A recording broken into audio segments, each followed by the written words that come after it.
Bueno, muy buenas noches para todos.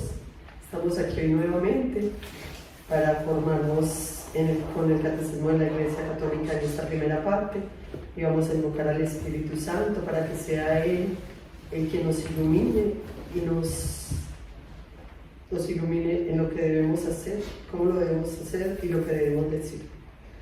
Esta oración del Espíritu Santo es de Santo Tomás de Aquino. Creador inefable, que de los tesoros de tu sabiduría formaste al hombre y con maravilloso orden distribuiste las partes del universo con suma elegancia. Tú que eres la verdadera fuente de luz y sabiduría y el soberano principio, dígnate infundir sobre las tinieblas de mi entendimiento un rayo de tu claridad, apartando de mí la doble oscuridad en la que he nacido, el pecado y la ignorancia. Tú, que haces elocuente las lenguas de los niños, instruye mi lengua e infunde en mis labios la gracia de tu bendición. Dame agudeza para entender, capacidad para retener, método y eficacia para aprender, sutileza para interpretar y gracia copiosa para hablar. Dame acierto al empezar, dirección al progresar y perfección al terminar. Amén. Bueno, siguiendo con nuestra parte del Catecismo de la Iglesia Católica, que estábamos viendo lo del pecado original de nuestros primeros padres, vemos cómo el mal no es parte del plan de Dios y viene como una consecuencia de una decisión equivocada que el ser humano toma. El ser humano, con su capacidad de conocimiento, con su capacidad de amor y de libertad, puede elegir hacerse daño e incluso destruirse. Y es aquí donde vemos la decisión del hombre en hacer el bien o el mal, a la que llamamos el libre albedrío. El pecado es ir en contra del amor de Dios, porque se rechaza el plan de Dios, y esto trae algunas consecuencias. Entonces, cuando rechazamos a Dios, de ahí nos viene el mal, el desorden y el sufrimiento. Y no nos llega porque Dios quiera que eso suceda, sino porque es una consecuencia de un acto no bueno que hicimos. Entonces la consecuencia la debemos aceptar porque pues nos desviamos de ese amor de Dios. La Escritura nos habla de un pecado de estos ángeles. El diablo es el pecador desde el principio y él es el padre de la mentira. De hecho, por eso vemos cuando tienta a Adán y a Eva y le dice que serán como dioses y que puede comer de ese fruto. Ahí empieza la mentira de él y Eva le creyó. El pecado de los ángeles no puede ser perdonado por ser fruto de su elección. No hay arrepentimiento para ellos, como tampoco para nosotros los hombres, después de la muerte, porque sabemos que si no logramos arrepentirnos antes de morir, ya después iremos directo al infierno.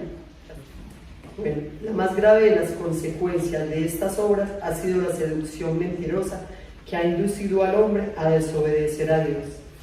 El poder de Satanás no es infinito y el que Dios permita la actividad diabólica es un gran misterio, pero nosotros sabemos que en todas las cosas nos habla Dios en Romanos 8:28, que nos dice que Dios pasa, todos suceden para el bien de los que no aman a Dios. Bueno, y entonces ya Arturito comienza con la segunda parte. Muchas gracias, Morenita. Bueno, aquí creo que todos pues los escuchamos, entonces pues, yo voy a dar algunas conclusiones de las que Arturito, yo voy a aprender aquí. de lo que yo puedo destacar. Por el poder de la oración del corazón de Jesús, nos revela su gracia a los pecadores, que la podemos ver en todo nuestro alrededor, en la naturaleza, en muchas circunstancias que ocurren. Lo que pasa es que algunas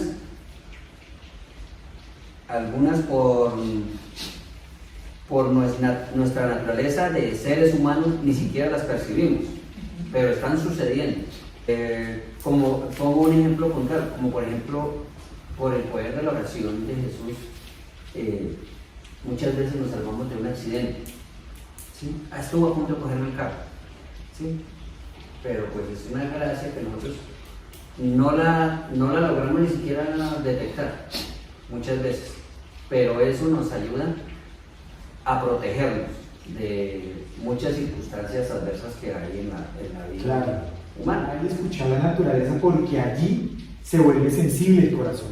Y esa sensibilidad, ¿quién te la da? Te la da Dios, por la creación.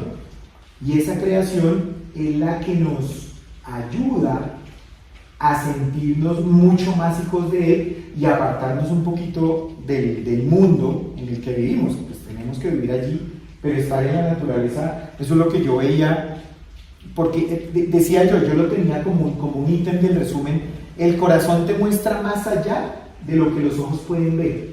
Es decir, yo puedo salir y ver árboles aquí enfrente, al río Bogotá, y me voy a ver, ahí están los árboles, pero míralo con el corazón. Cuando empiezas con la oración del corazón, como que eso empieza a suceder. Precisamente el ejemplo se da en el audio 5 con el ciego, ¿no? Porque el señor ciego, pues es ciego. Entonces lo que quiere darte a entender el audio es, él es ciego y él siente mucha sensibilidad sin ver. También nos hace una invitación a que cuando oramos, lo hagamos desde el corazón, meditando cada palabra que pronunciamos, o sea, hacerlo sin afán, hacerlo como con la intención real de lo que queremos transmitir. O sea, no, Padre Nuestro está no, ¿qué ocurrió? No, Padre Nuestro, o sea, darle el sentido, meditarlo y no ir como a las carreras, porque pues, no van a tener, no va a surtir ningún efecto la oración de esa manera. Nos muestra el valor de la plegaria, y el invocar el nombre de Jesús nos libera de los ataques del pecado. O sea, nos vamos como protegiendo. A medida que nosotros nos volvemos más orantes, vamos creando como una coraza, una protección de los diferentes ataques que el enemigo pues, de diferentes maneras nos hace. También otra conclusión que puede ser, hay situaciones en las que nosotros ni siquiera podemos comprender lo que sucede. Lo que decía César es un misterio, porque Dios es un misterio, entonces, y uno a veces dice, pero ¿por qué eso? O sea, como ¿por qué se me murió mi mamá? ¿O por qué se me murió? ¿O por qué sucedió tal cosa? Son situaciones que solo mi Dios sabe por qué las hace, y que nosotros muchas veces ni las aceptamos ni sabemos por qué sucede. No podemos descubrir por qué sucede, porque esa es la voluntad de Dios. Entonces tenemos que atenernos a que la voluntad de Dios es... Sí, ese misterio que es Él, yo debo tratar de entender hasta donde Él me lo pide en la palabra, y Él me lo pide muchas veces de entrégate a mí. Palabras de Angelita, o sea, yo como un niño entregando al padre, un bebé ¿qué hace? Un bebé se le tira al papá y confía en lo que él le va a dar. ¿Qué le va a dar? El bebé no lo sabe, pero el papá le va a dar lo bueno. Cuando nosotros llegamos a un estado de oración, digamos, bien profundo, eso nos hace sentir como libres, livianos, o sea, como más realizados como personas. Y uno a veces piensa que, porque uno dice de pronto que la oración que uno está haciendo no es como la apropiada, no tiene el léxico que uno quisiera, no es que no sea apreciada por Dios. O sea, lo que más vale de pronto es la intención que usted tiene en su corazón de la expresión que quiere dar. ¿Qué buscamos con el peregrino ruso? Que en mi vida se ha adaptado eso que él pide allí. Está bien, yo no estoy en Rusia, yo no estoy caminando, yo no voy por el... ¿Cómo puedo adaptar eso en mí? Y que mi corazón arda al momento de hacer oración. Puede pasar. Lo que pasa es que uno en esto de la oración se vuelve flojo, porque como uno no ve el resultado físico, como cuando tú vas al gimnasio, tú sabes que vas al gimnasio y estás 3 meses en el gimnasio y vas a ver el resultado. En la oración tú lo dudas, y yo lo dudo, y puede uno dudarlo, pues resulta que también se va a ver lo mismo, también. Entonces uno va a empezar a decir, cuando yo oro, yo voy a llegar a un punto en el que ya no quiero esto, ya me quiero desprender, ya no quiero hablar de este tipo de cosas, ya, no, que voy a hablar con el vicepresidente, no me interesa, yo hablo con el ser humano, no con el cargo que hay allá. Entonces, fíjate que es sorprendente, pero precisamente eso es lo que nos pide. Entonces, todo lo que hemos hecho, que esto de la oración del corazón hemos trabajado hace un mes y medio, casi 2, hemos trabajado otras técnicas, y aquí que es muy importante, y no me quiero adelantar, pero hay un puntico que dice, y lo dice como 3 o 4 veces, que hay que ser disciplinado. Ahí lo dice como 3 o 4 veces y nosotros sabemos. Si su merced quiere llegar a Dios y que adelante lo escrito por el grupo y yo les he dicho ánimo, vamos, hay que ser disciplinado, o si no, no, es que yo me siento mal y no siento nada. Primero, el amor, tú decías. El amor puede sonar sentimiento, pero el amor termina siendo una decisión. Entonces, no, es que me siento rico, como alguien por ahí cuando escuchó el primer audio, dijo, no, eso es una maravilla, es riquísimo. Vamos al segundo, vamos al tercero, vamos al cuarto. Es chévere, pero riquísimo se debe sentir todo el tiempo uno cuando está con el Señor, cuando se ora y cuando se ora en el silencio, ahí está el Señor. Que tú con la música que te pinta de otros lados, uy, el Señor con la música es muy bonita, es muy agradable. El Señor lo encuentra seguro en el silencio, segurísimo allá. Búscalo. Y ahí es donde todos estamos tratando de buscar, que ya lo encontramos. Nah. Algo que también me llamó mucho la atención fue cuando llegó el momento para sentirse uno como despojado y libre, hablaba de una buena confesión.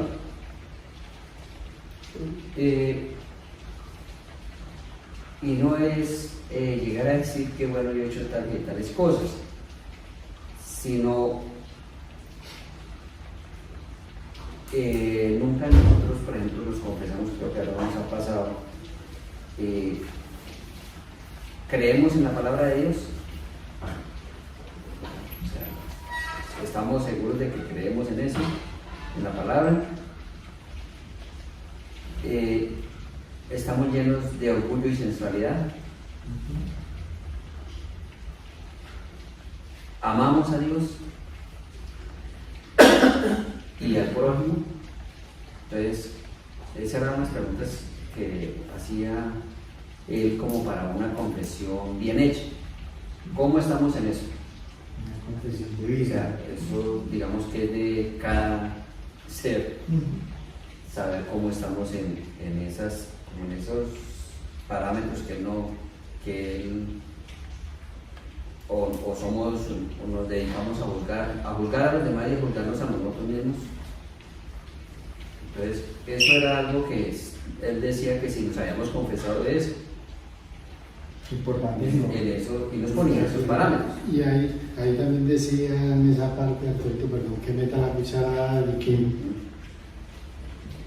cuando nos confesemos no podemos ponernos a repetir los mismos Sí, exacto. de antes, Así porque no. estamos reviviendo los pecados y no estamos confiando en la misericordia de Dios. O sea, es desconfiar en Sí. que no nos han perdonado nuestros pecados. Exacto. A mí me ha pasado particularmente que uno confiesa un pecado, entonces uno duda en el perdón del Señor, del Señor. Sí. Y uno lo duda y uno como Sí. que, no, si tú te Eso confesaste, sí. estás convencido de que el Señor te perdona. Y tuvo la absolución, o sea, Exacto. es porque, o sea, El Señor ahí te estamos perdona. fallando, diría yo, en nuestra fe. Que también en esa parte decía que, bueno, yo voy a hacer una buena confesión, bueno, pero sí le hizo una buena confesión, pero entonces ahí es cuando empieza a preguntar, a cuestionar, bueno, ¿usted verdaderamente ama a Dios?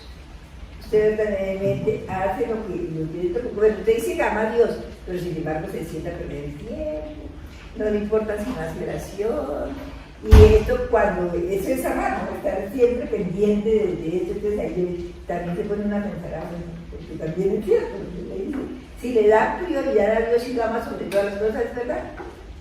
O cuando llega alguien, entonces, bueno, vamos a hablar, echemos un chismecito y así, y esto, entonces, amar a Dios es ponerlo en la cúspide de lo que uno piensa, de lo que uno hace, todo está Por eso fíjate que la oración del corazón, como en el primer audio, repetir y repetir, se te va a empezar a quedar en el corazón, porque se te queda. Entonces cada cosa que hagas vas a decir, Señor, ¿qué debo hacer? ¿Cómo lo debo hacer? Cuando se menciona que orar todo el día, todo el tiempo, a cada momento, yo decía, bueno, sí, finalmente si uno está orando todo el tiempo, todo el día, pues yo no tengo tiempo de pensar mal en mi cuñada, por ejemplo, no tengo tiempo de pensar mal en que el vecino hizo tal cosa.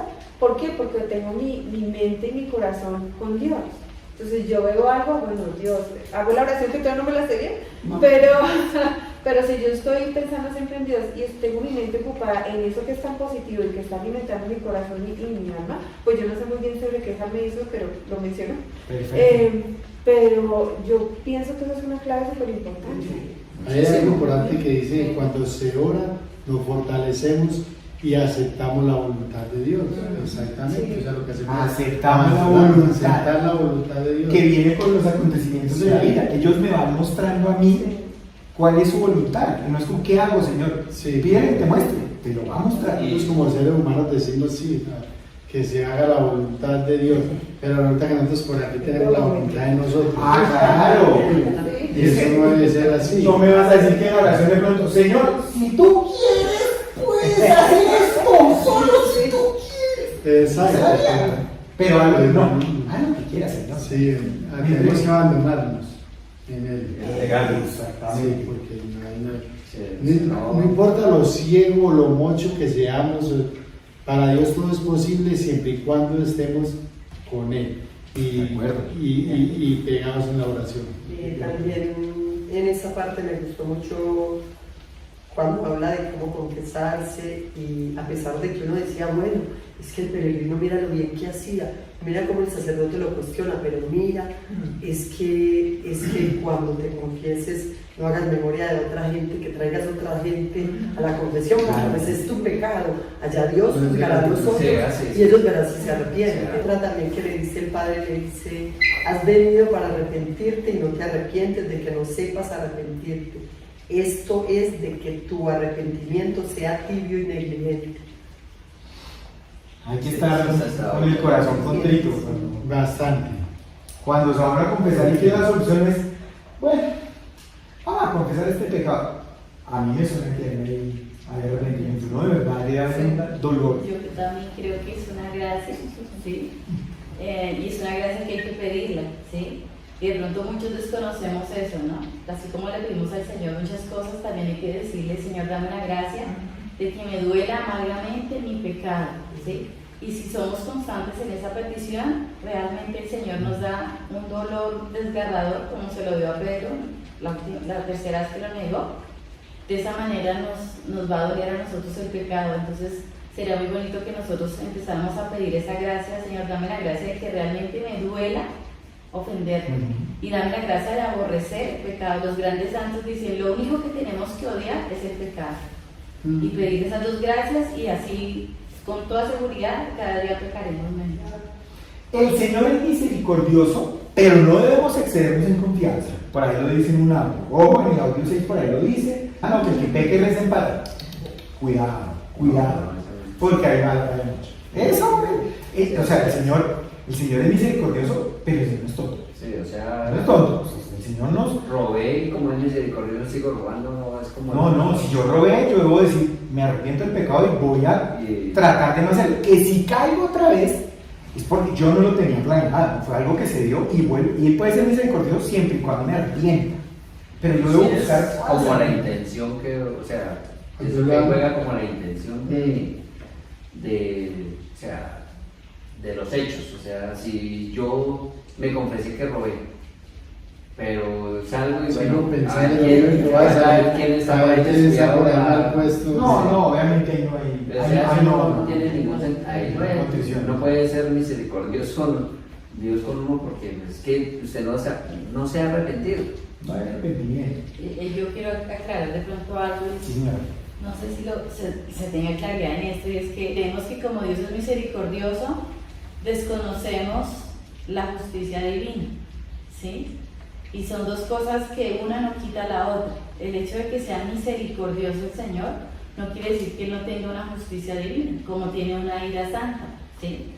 Entonces, digamos, los ejemplos concretos de esa justicia divina es el tema de esa purgación, de ese estado de purificación del alma, ¿sí? Porque uno dice, si el Señor me confiesa en el sacramento y Dios me absuelve mis pecados, entonces ahí está ejerciendo la misericordia. Entonces uno dice, listo, ya esto quedó como saldado, pero falta ver la justicia divina, y es decir, te equivocaste, te arrepentiste, yo te perdono porque soy un Dios misericordioso, pero tengo una justicia que es divina y reclama un juicio justo, ¿sí? Y por ese juicio justo, nuestras almas tienen que ser purificadas, ¿sí? Y eso es el gran peligro digamos, en donde estamos viviendo a nivel general en el mundo, y es que no nos predican, no nos catequizan, no nos forman en la justicia divina, y no nos hablan de la justicia divina, nos hablan de amor y de misericordia, pero Dios es las dos cosas. Entonces tenemos que tener cuidado.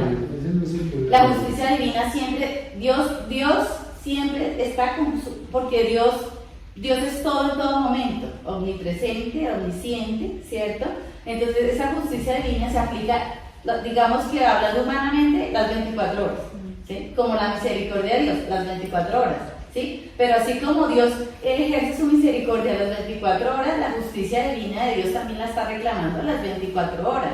Por eso es que el peregrino en el audio dice, cuidado con solo mirar la misericordia, tenemos que acordarnos o conocer y recordar esa justicia divina. Es decir, que para cada pecado que yo cometa, si Dios me perdona por su misericordia en el sacramento de la reconciliación, tener claro que también Dios me va a reclamar su justicia divina con ese pecado.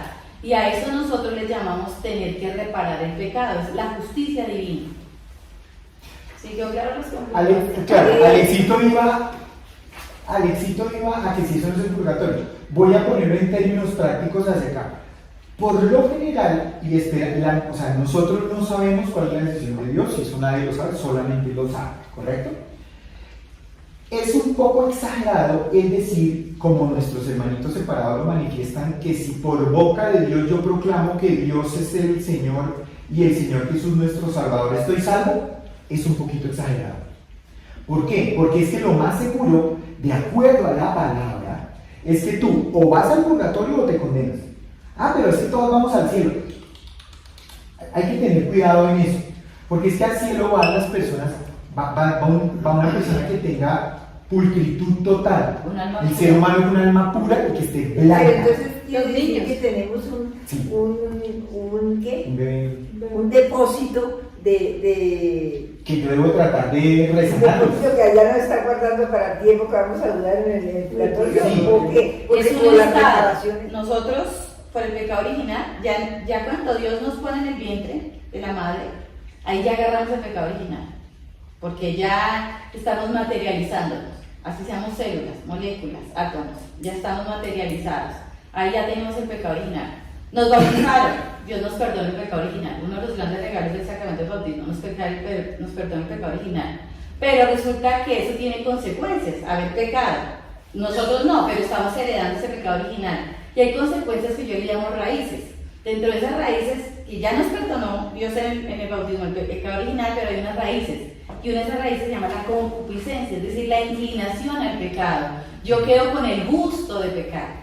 Y si nos ponemos a pensar, nunca nos ha dolido pecar en el momento del acto del pecado. Después tenemos remordimiento, ¿sí? Y fíjense en lo que dice Jesús en el Evangelio, en uno de los Evangelios, cuando a la mujer pecadora la querían apedrear. Jesús dice, el que esté libre de pecado que tire la primera piedra. Y dice el Evangelio, empezaron a irse desde los más viejos. ¿Por qué? Porque nosotros entre más edad hemos pecado más.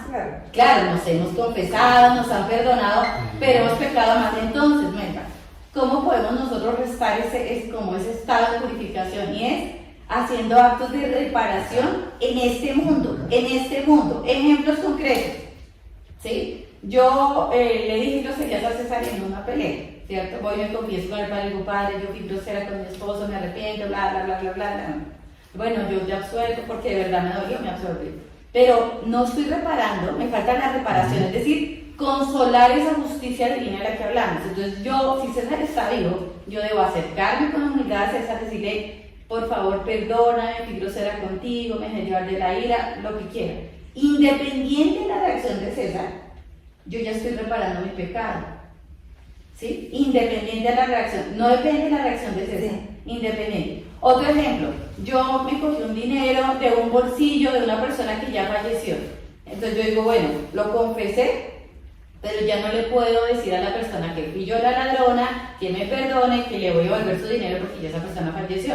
Entonces, Dios es tan bello que permite que ese acto de agravio que yo cometí ¿cierto? Hacia esa persona que ya no le puedo volver dinero, que ya cara a cara no le puedo pedir perdón, pues yo le puedo decir al Señor, Señor, permíteme reparar ese pecado, ¿sí? Haciendo tal y tal obra de misericordia. Tenemos 7 corporales, 7 espirituales. Con cualquiera de esas 14 obras de misericordia podemos reparar un pecado que ya es imposible repararlo directamente con la persona a la que yo violenté o agredí, ¿sí? Si nosotros hacemos eso, si reparáramos cada falta, nosotros seguramente nuestro estado de purgación sería mínimo. Pero fíjate que nosotros en nuestra iglesia, digamos que estamos muy carentes de mucha información valiosa, porque un sacerdote, por lo menos en las confesiones o en las catequesis o en las homilías, deberían como impulsarnos y motivarnos o darnos a conocer esto, ¿no? Decir, ok, yo te absuelvo, pero entonces mira, te aconsejo que repares, que sí, como que nos aconsejen, que nos orienten, que nos digan, porque muchos lo sabemos, pero otros muchos de pronto lo desconocemos y creemos que con la absolución ya listo, estoy en ceros con Dios, y resulta que es que todavía estoy en rojo con Dios porque ya estuvo la misericordia en el sacramento, pero ¿y la justicia divina dónde queda? Bueno, pero entonces vamos a terminar con la oracióncita y algo. Dios mío, te damos gracias esta noche de hoy porque nuevamente nos nutres con toda la palabra que nos das a través de estos compañeros. Te agradecemos porque nos sorprendes a través de ellos en la interpretación de cada palabra. Todos vemos cosas diferentes y es el Espíritu que habla en cada uno de nuestros corazones. Permítenos ser perseverantes en la oración, disciplinados, para que nos muestres cuál es la llama del Espíritu que debe tocarnos y que nos inclinemos a tu voluntad fácilmente, porque somos personas de oración. Haznos personas de oración y permítenos actuar frente a los demás cuando nos equivoquemos. Ponnos siempre la verdad en nuestro corazón y en nuestros labios para mostrarnos como eres tú frente a los demás. Amén. Amén. Padre nuestro que estás en el cielo, santificado sea tu nombre. Venga a nosotros tu reino, hágase tu voluntad en la tierra como en el cielo. Danos hoy nuestro pan de cada día, perdona nuestras ofensas, como también nosotros perdonamos a los que nos ofenden. No nos dejes caer en la tentación y líbranos del mal. Amén. A ti, Virgen María, para que nos protejas, nos lleves en tu mantito siempre cubiertos, haz que seamos prudentes y silenciosos como tú lo fuiste. Dios te salve María, llena eres de gracia, el Señor es contigo. Bendita tú eres entre todas las mujeres y bendito es el fruto de tu vientre Jesús. Santa María, Madre de Dios, ruega por nosotros pecadores, ahora y en la hora de nuestra muerte. Amén. Gloria al Padre, al Hijo y al Espíritu Santo. Como era en el principio, ahora y siempre, por los siglos de los siglos. Amén. En el nombre del Padre, del Hijo y del Espíritu Santo. Amén.